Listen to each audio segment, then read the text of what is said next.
la majorité d'entre nous n'est pas conscient que les mots ont un pouvoir. Les mots qu'on utilise déterminent les émotions qu'on va ressentir. Imagine, tu fais une présentation devant tes collègues au travail et au milieu de la présentation, un des participants se lève et dit « Je crois qu'il y a une erreur ». Comment tu vas te sentir?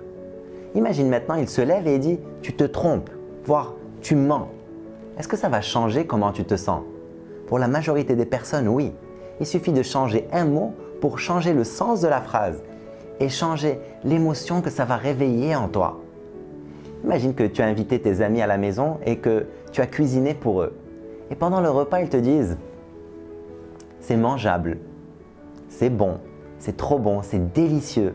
Tu remarques comment un mot peut changer ton expérience et ton ressenti. Ce qui se passe, c'est que nous avons tous énormément de vocabulaire pour les émotions désagréables et très peu de mots pour les émotions agréables.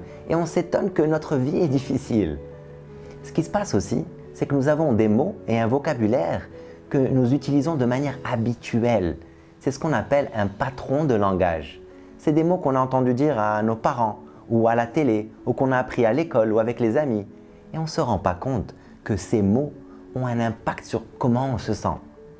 Quand on pose la question « Comment ça va ?», beaucoup de personnes ne prennent pas le temps de s'interroger véritablement sur comment elles se sentent. Elles répondent de manière automatique. On fait « Allez, ça va, bof, fatigué ». Elles ne se rendent pas compte que leur réponse ne les aide pas à se sentir mieux. D'autres personnes répondront de manière habituelle « Ça va super » ou « Ça va beaucoup mieux » ou « Vraiment bien, Dieu merci ». Et ces personnes se sentiront avec beaucoup plus d'énergie et beaucoup plus positives. Nous avons tous déjà été émus, blessés ou remués par un discours. Les mots ne sont pas innocents. Les mots ont un pouvoir. Et qui est-ce qui nous parle le plus souvent? Nous à nous-mêmes. Et on oublie que les mots qu'on utilise ont un impact.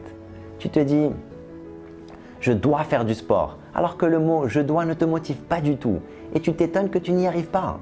Et c'est plutôt « j'adorerais faire du sport ». Tu remarques comment l'émotion change.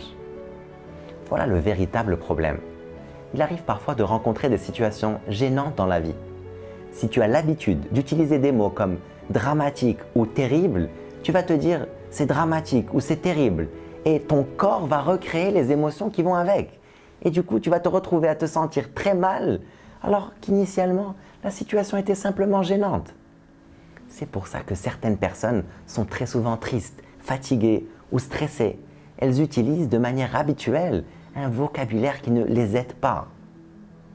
Tu utilises tes mots pour te caresser ou pour te griffer. Tu parles problème ou tu parles opportunité. Tu utilises un vocabulaire de victime ou un vocabulaire de vainqueur. Change tes mots, change ta vie.